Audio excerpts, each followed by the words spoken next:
Fusebox.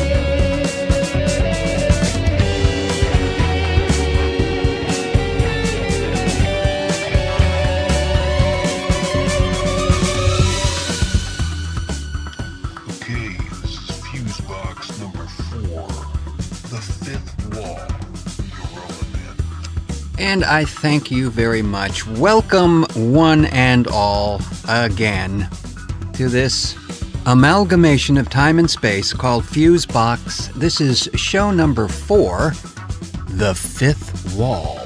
More about that a little later, but it's been a fun week. This last week for me, had a chance to interact with Frank Nora and PQ Ribber on a cluster flux extravaganza. That was a lot of fun, and I hope that by doing that we can maybe encourage others to join in. And PQ had a pretty good idea there too. I think maybe the way to capture all of that is let Google do it.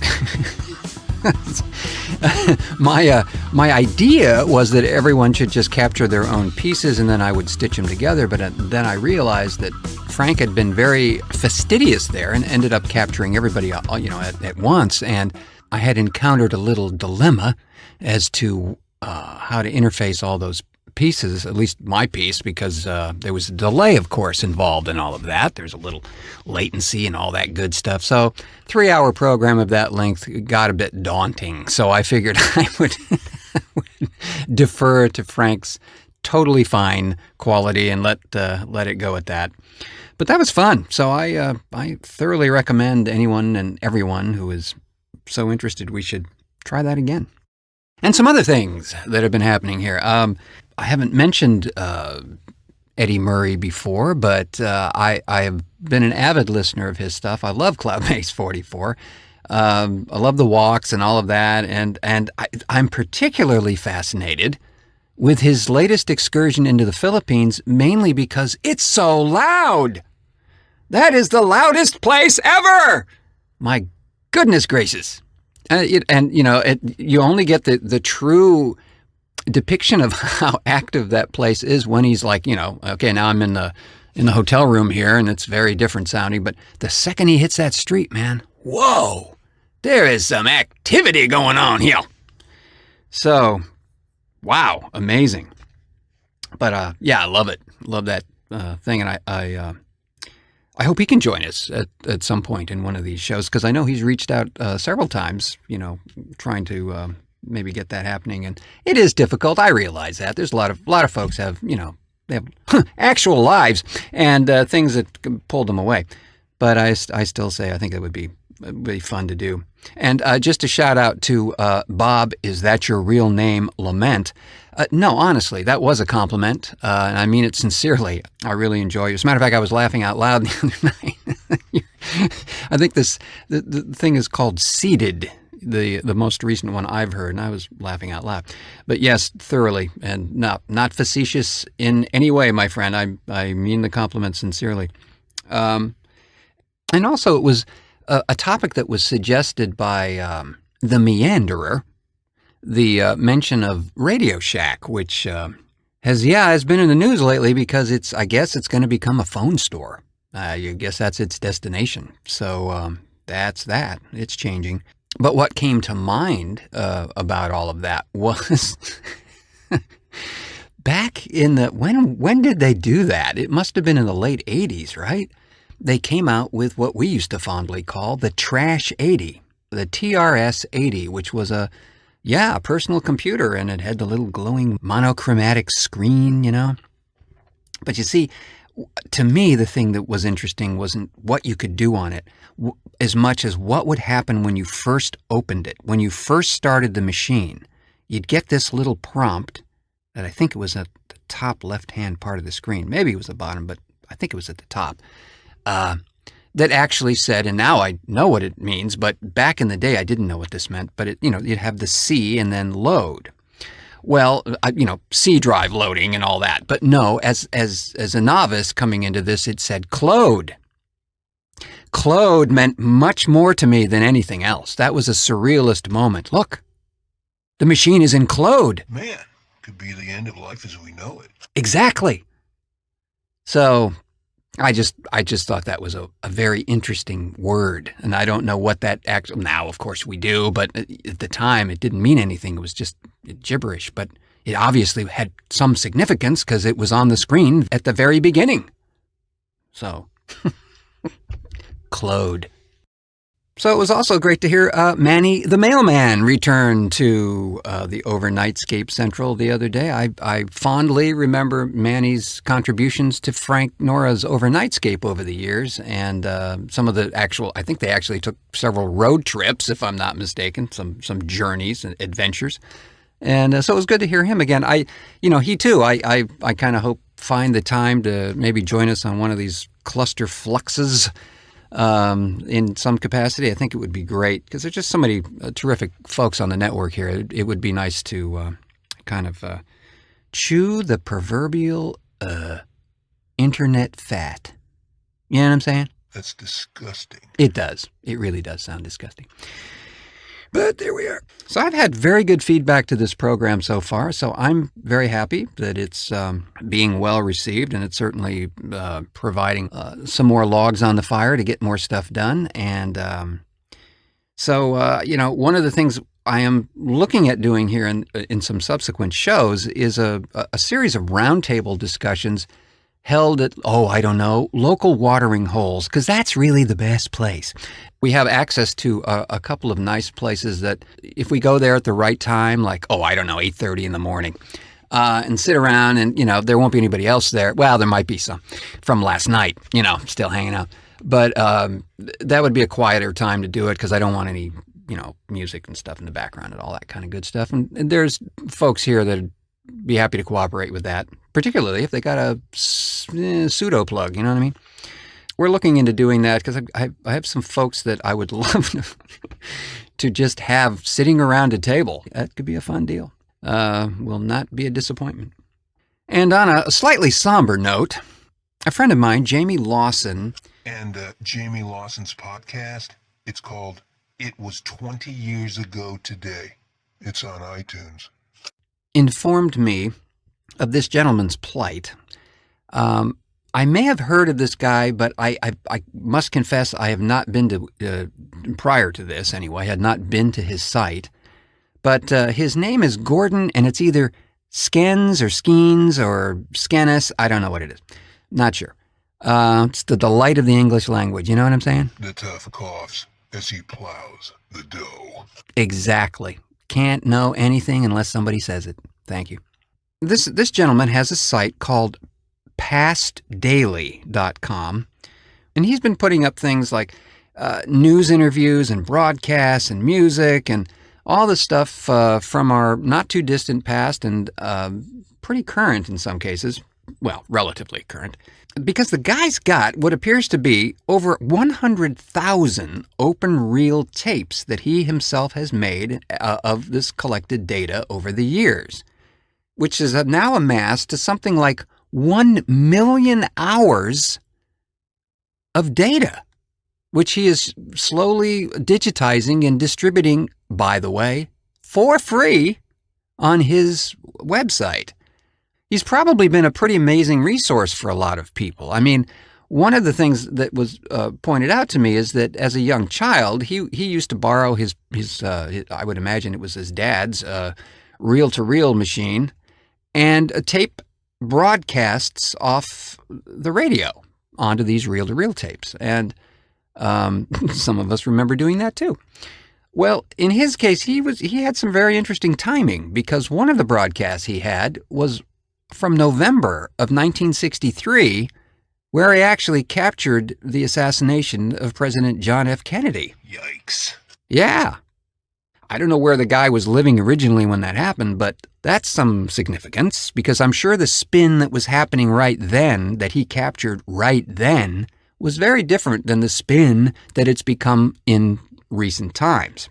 So his dilemma is that he obviously has a large storage area where he's got to put all this stuff. I mean, 100,000 reels of tape. I mean, that almost rivals Mike Vraney's Something Weird film storage vault up in Seattle. It's pretty big. That's a lot of stuff. So he's got all this stuff in this storage locker, building, whatever. And he was unfortunately just informed by his landlord, cue this music, that for some reason they are going to have already evidently, drastically increased the rent on this particular thing.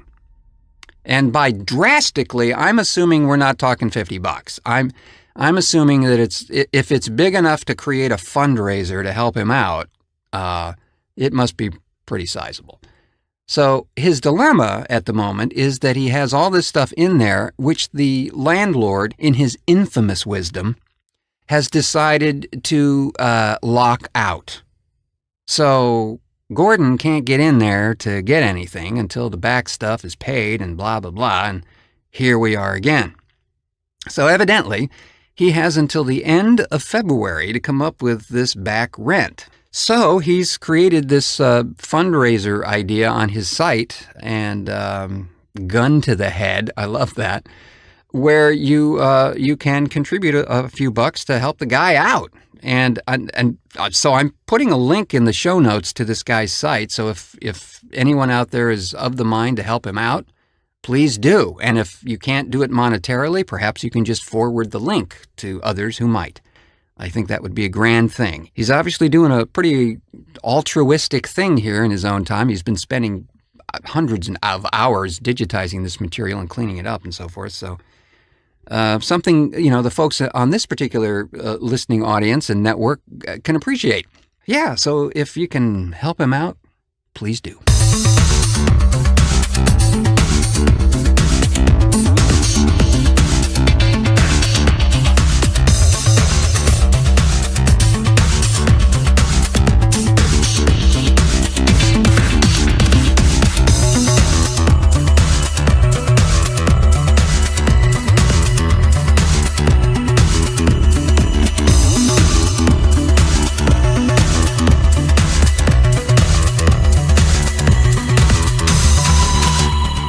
So a wee bit of Vic and Sade update here for those who are still following the saga of this particular new production of Vic and Sade.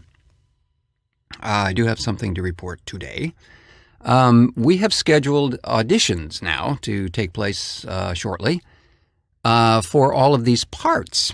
There's one woman I've had in mind for Sade from the very beginning, and I think she's pretty much got that locked in. The other two characters involved in the script that we're doing, there are so many people who could do this that it's really going to be hard. So what we've decided is to kind of throw the door open to the folks that we know and see who brings something cool to it. Because this will be done, ladies and gentlemen, the old-fashioned way. We're going to have everybody in the same room. I know that's shocking, but yes, they will be in the same room at the same time. Doing this. I'm laughing because, in my particular history, doing the radio shows that I've produced over the years, there were very few times we had more than two people in the room. The only caveat was, yes, they had to be recorded in the same room, but not at the same time. So, yeah, there's that. And I've had fairly good luck with that over the years, but for something like this, where the chemistry is so critical and it's so apparent that dynamic that was created in this show in the original format, yeah, we want to preserve that.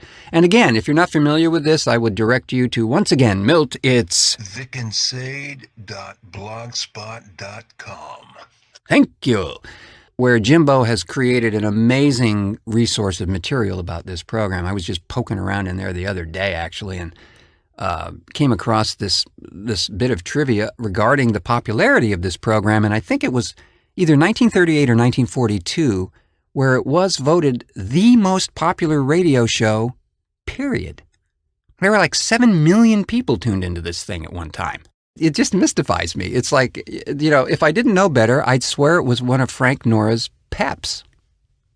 Past editing paranoia. How did I miss this? Oh, well, whatever. So yeah, we are moving forward with that, and I hope to have further information on that as it develops. I'm looking forward to it because we have a delightful crew to pick from, and they are all eager to do it. So I'm very excited about this. And again, that's part of the reason why I didn't really throw this out to the whole community here, is that we really need you to be here. Now, if you want to fly in, it's fine. But yeah, that'll be sweet. It's just about being able to control the audio quality of this thing. Because that's that. I'm sorry, I'm guilty there. I really want to make sure this thing sounds as good as possible. And when it's recorded in a method that's popular these days, where you really can't control that because people are in different cities and they got different ambient levels and all that stuff, we're not going to do that. We're going to go back to the old school and put everybody in a room and do it the way they used to, and see if we can. I doubt we're going to create their magic, but we will certainly create some of our own. And now a message from the Sunnyvale nursing home. And by the way, if you have your Terry Gilliam hat, put it on now. Meanwhile, at the Sunnyvale nursing home.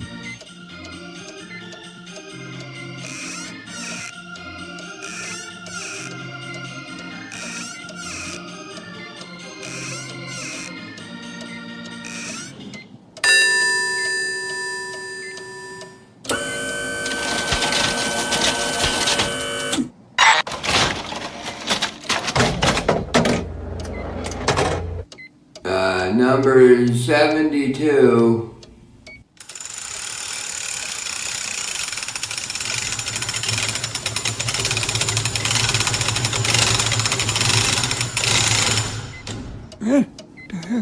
What is that? Oh, you don't really want to. Oh no!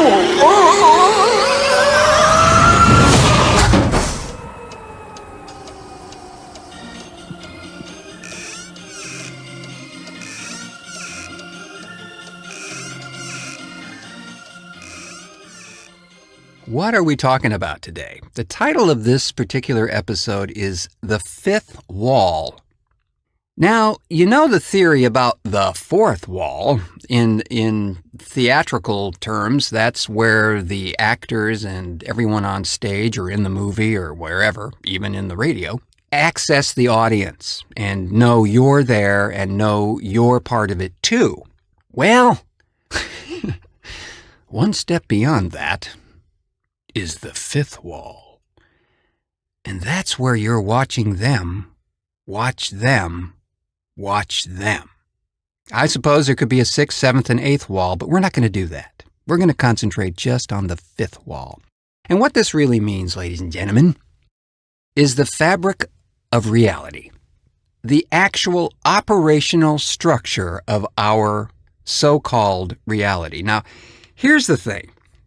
You know, I've been listening to Frank, as I've mentioned many times, for many years, the Overnightscape, and one of my favorite topics that he investigates frequently is just plain reality. And I adore that notion. I just like the subject of it. I like thinking about it, and I like talking about it. And it occurred to me that there are times, as I've mentioned before, you know, I listen to a lot of these shows at night, and because that was my default position. It wasn't like suggested, but I enjoy listening to them at night, sometimes very late at night. And so it occurred to me, you know, I'm sitting there and I'm listening to one of Frank's little rambles about the fabric of our reality and is it. And I'm finding myself shouting out loud, agreeing and making gestures and all that kind of stuff, and probably would arouse the suspicion of neighbors and things like that. But there it is. And I'm thinking, wait a minute. You know what? Yeah, we need to address this.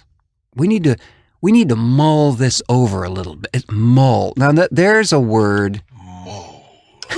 Yeah, there's a word. Mull. Doesn't that kind of remind you of like an obscure science fiction movie, you know, that had like kung fu in it? Yep, just like this. If you won't cooperate with us, Maybe you will cooperate with Mug. You'll never take me alive.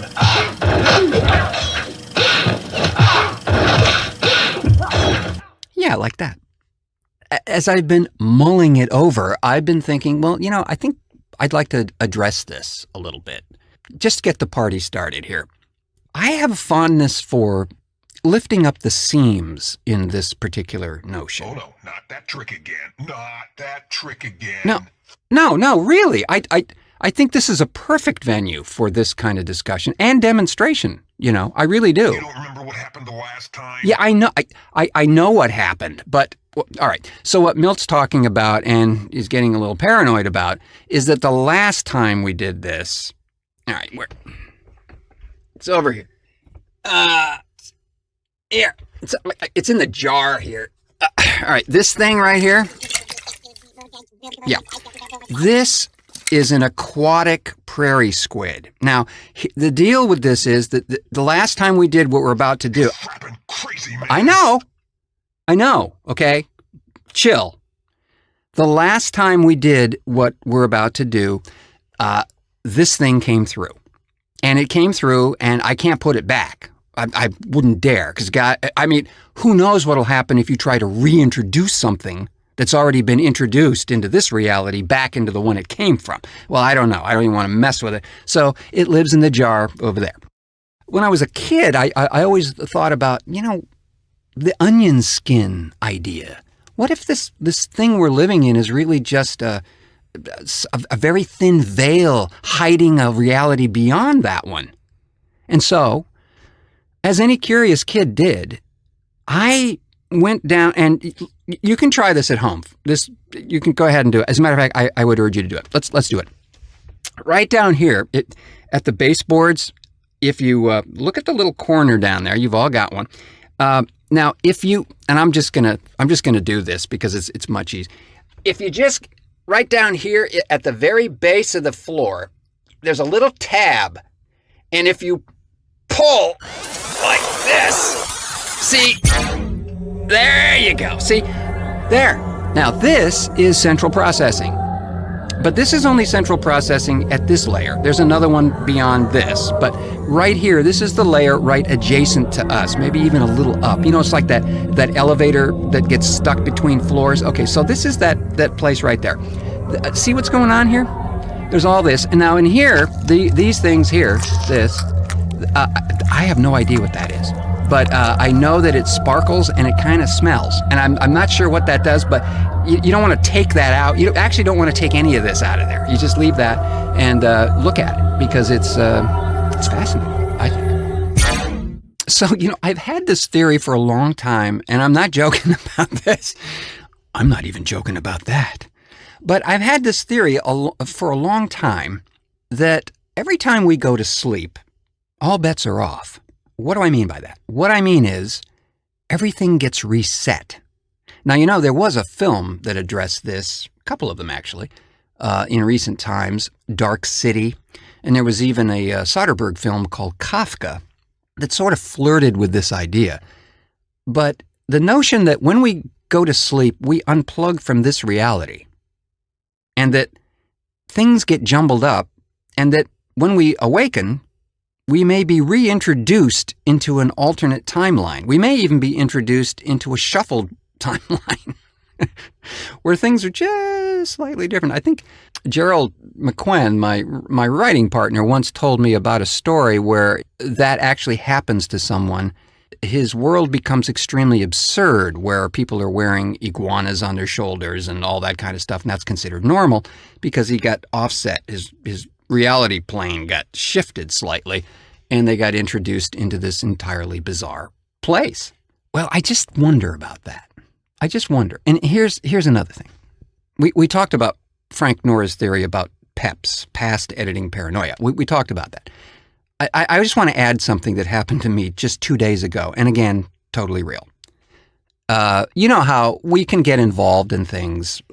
We look at the clock, it's 4 p.m. We look at the clock again, it's 7:30. It's because we've been really massively involved in whatever it is we're doing. I mean, it can happen to anyone. It does happen to everybody. Well, I had a weird thing happen the other day.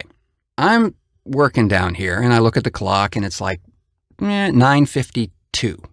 I take about as much time as it takes, to move a piece of paper from one area to the next, and I look back at the clock, and now it's 9:55. Now, it didn't take me 2 minutes to move that paper, and I know for a fact that I wasn't distracted by anything else because it was literally like that fast. 2 minutes had skipped, and I don't know where it went. I have no idea.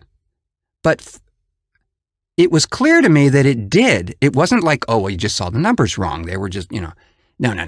Something got excised. 2 minutes got pulled out. Now, to play into some stuff that Frank has said, that sometimes things may have happened in that 2 minutes that were so egregiously bizarre, they had to redress the timeline for me.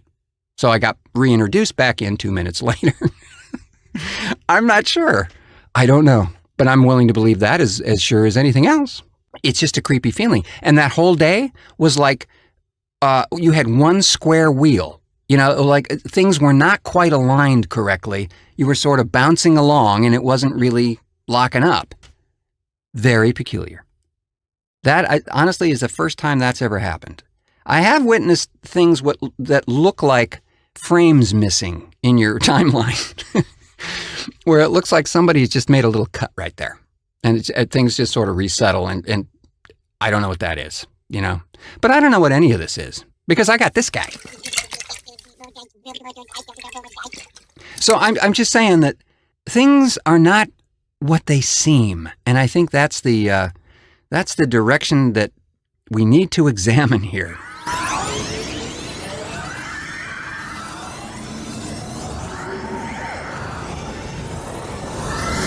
I don't know how many have seen Richard Linklater's Waking Life, but that's a very interesting little movie.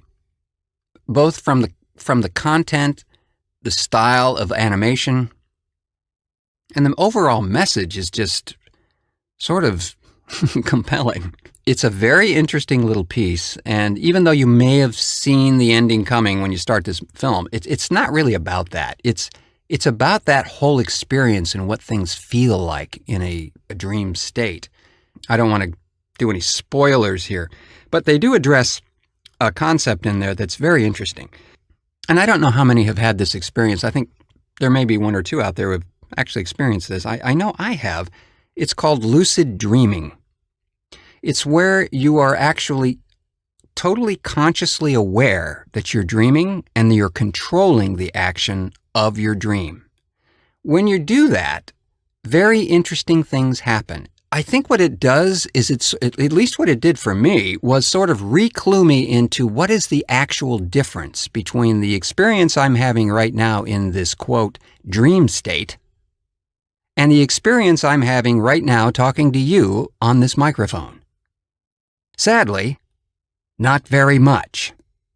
The difference being that we can't quite affect the reality in the same way as we do in the lucid dreaming state. Things morph continuously.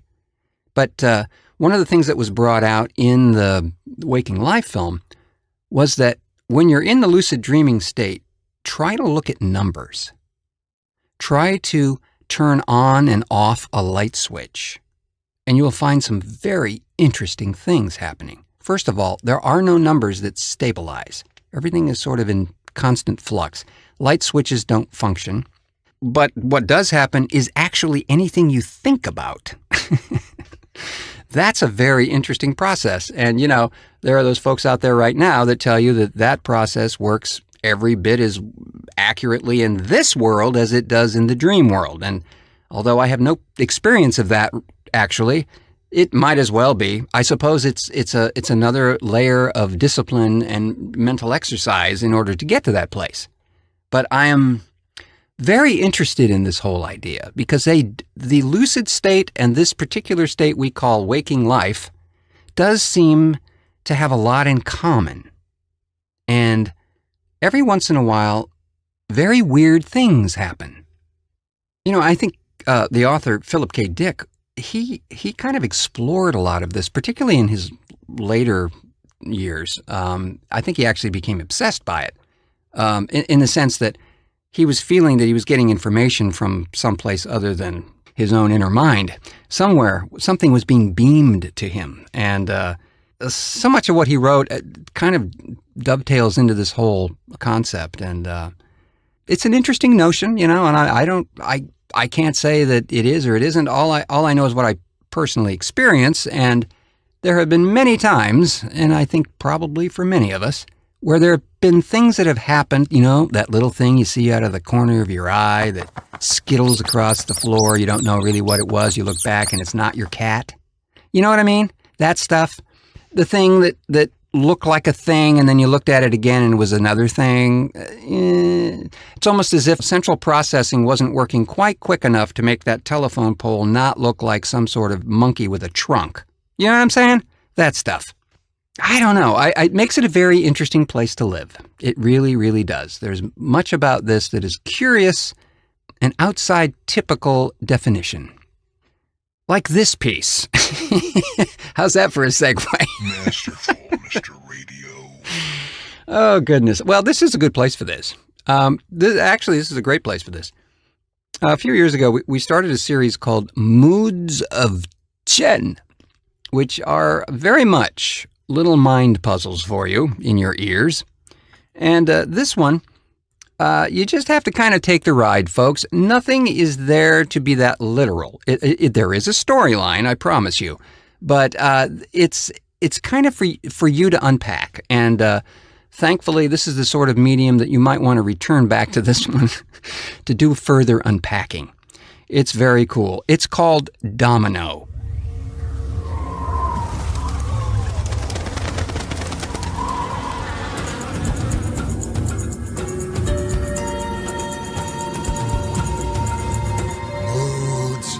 Of Chen.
The sentry starts awake at a sound like rain.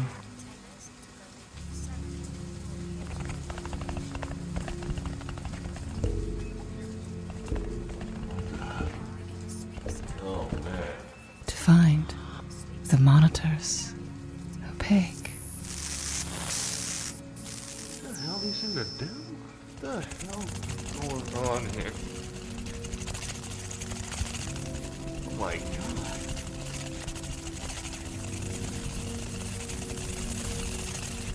Windows white as the disavowed midnight train. Hey! There's something weird here. You guys let something loose. Guys! Hey, I need to know what's up here. Time for mass.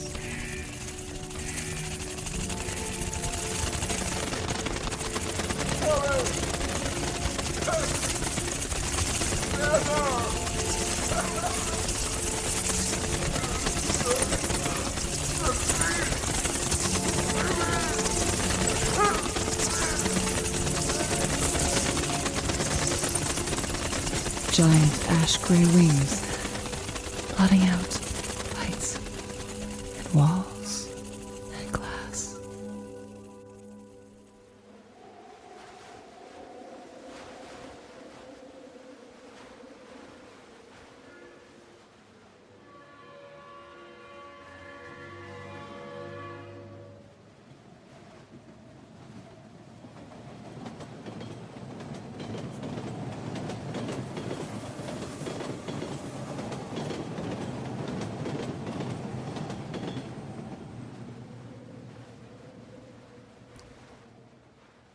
Special thanks there to Shannon Day and Eric Newsome for their performances in that. Moods of Chen, Domino. In further shows, there'll be a couple of more examples of that.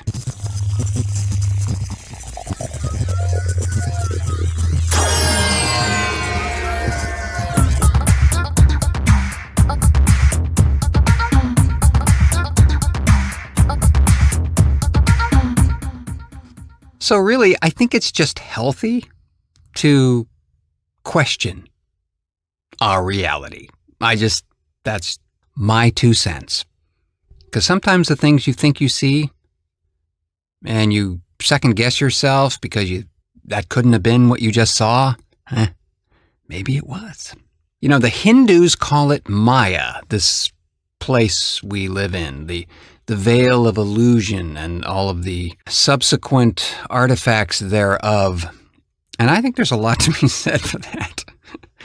And again, Frank, in his infinite wisdom there, has in fact touched on this too, this thing known as solipsism. The thought that this might be our singular ride and that maybe everybody else in our ride is either an illusion or a construct of some kind. And I would extrapolate that one further by saying, if that's true, what's really going on is the people in our lives, they really do exist, but they don't exist in our lives. They exist in another life that's existing in the same bubble, having the same sort of thing. So we actually may be people in their lives that are very different from who we are in our own. Oh, okay, here we go. Yeah, I know, but that's just a fun thought to think about. I heard PQ Ribber off the cuff mention the assemblage point, and I have to address this because, you see, Carlos Castaneda, for me, when I was about 17 or 18 years old, his first 3 books were probably 3 of the most important volumes I ever read in my life. He, at that point in his time, Carlos's time, when he first wrote those books in like the very early 1960s, they were considered anthropology. And the interesting thing about it is that if you read those books now, and specifically they are like The Yaqui Way of Knowledge, A Separate Reality, A Journey to Islan, or however you pronounce that, whatever those 3 were, The Teachings of Don Juan, all of those books spoke to an enormous opening of consciousness. And this was really ahead of the curve. I mean, he was writing these books in the very, very, very, very early 60s, 61, 62, something like that. Didn't really have, a head of steam of psychedelia to kind of port into. He was writing about this stuff well before that, and then, of course, that energy acquired Mr. Castaneda, and the rest, of course, is history. But those are really interesting books, and I would still suggest anyone who has a quest for alternate knowledge to seek those first 3 out. The books he'd written subsequent of that, they get into some different stuff, but those first 3 are very, very interesting, and they kind of pave an interesting pathway in not only philosophy, but in just a general way of life. I mean, seriously, for me, a lot of the concepts introduced in those books I carry to this day. Do we break out the psilocybin punch now? Or? No, really, I do. Seriously. Oy. And I think they're valid. I really do. I think there's something there that's usable. And this reference I made to the assemblage point, Castaneda said this was actually in later books, but he goes into this in very serious detail at one point. But what this is basically addressing is our vision of reality. It's like a radio dial, right? So we're tuned to a specific frequency at a particular point in our lives. The assemblage point deals with where that particular tuning is at our specific time in life. So if we adjust that assemblage point to east or west of its position that it's in, we might become cognizant of things a little outside of our realm of understanding. And if we don't have the, quote, personal power to understand those differences and atmospheres that we're subjected to, it might cause problems, might even cause schizophrenia, which is kind of what I think he was describing.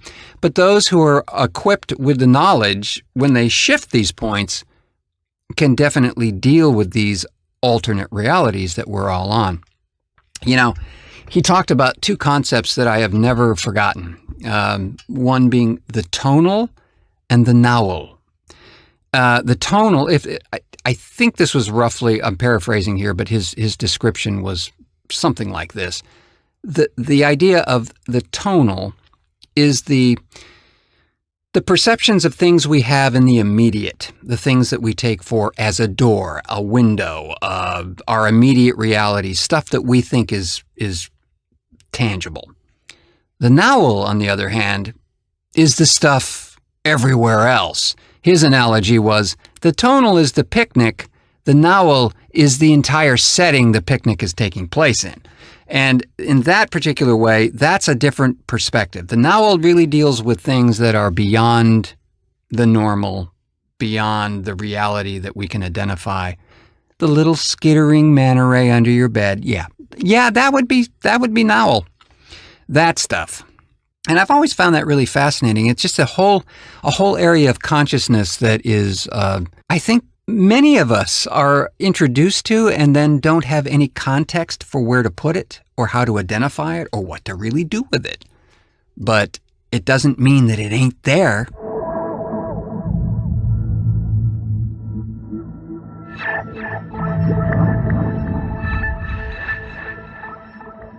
There was a book published by Philip and Phyllis Morrison.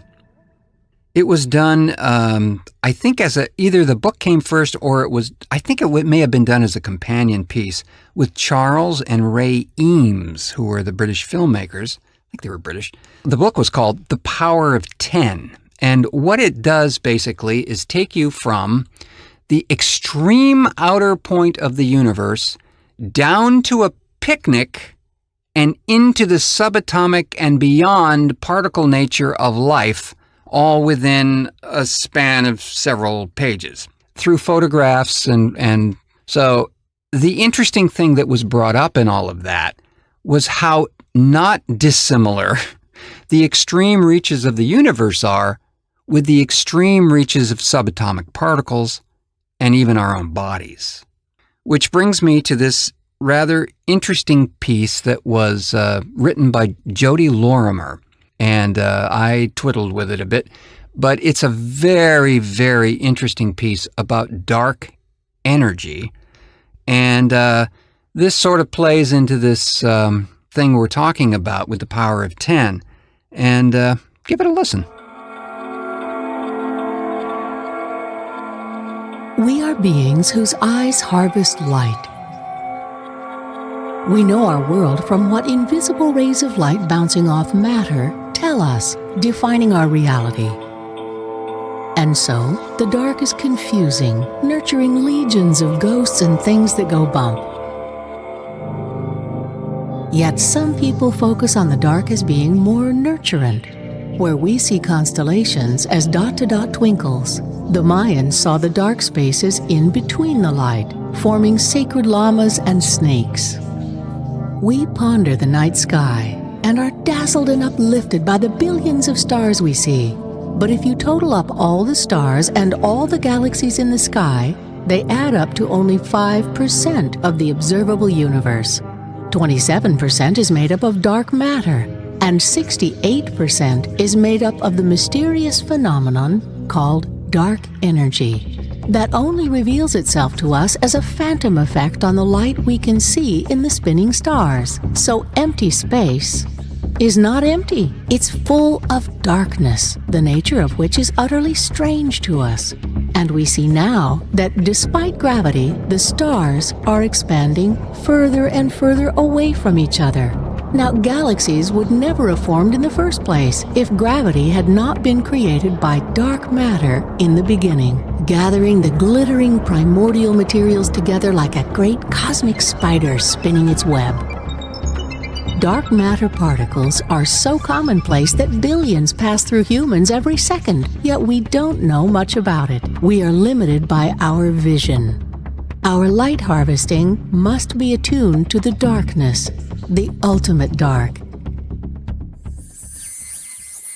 And so, we build receivers for the darkness as delicate as crystal eggs, clustered together like an involved seed, and bury them miles underground in abandoned mines, waiting for a spark of light to be generated by a particle of dark matter, finding its way all those miles under the surface of the Earth to strike a crystal surface we have put there. Dark matter, we know, pulls things together. Dark energy that makes up most of the cosmos drives them apart. But we don't know why.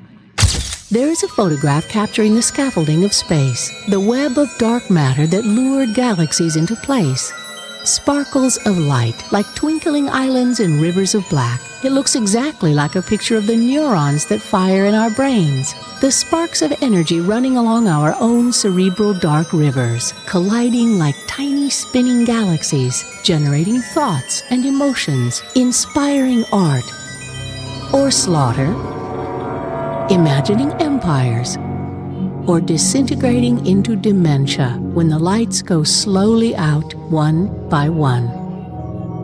They are perfect examples of a fractal. Zooming in with a microscope or out with a telescope reveals self-similar patterns repeating over and over in different scales. Twinkling island universes of possibility floating in the embrace of dark matter. While dark energy conspires to pull the primordial web apart. Carl Sagan told us we are made of star stuff, and now it appears we are made in the image of stars, and we each carry spinning universes in our heads, each drawn together by our personal dark matter, and pulled apart by dark energy.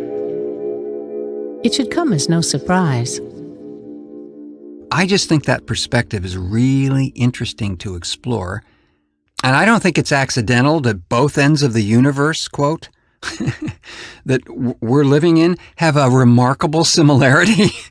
That's not accidental. Almost like it was waiting to be discovered, you know? I think that's kind of it for this particular show. The Twisted Epiphanies program that I keep promising is definitely coming this weekend. I am recording some interviews with folks that are involved in that. And we'll begin that process, and it's one I hope you enjoy. And I hope you have enjoyed this rather bizarre, cerebral exploration of otherness. And I promise I'm not going to stop. So thanks again for pushing play on this. And again, until our next cartoon.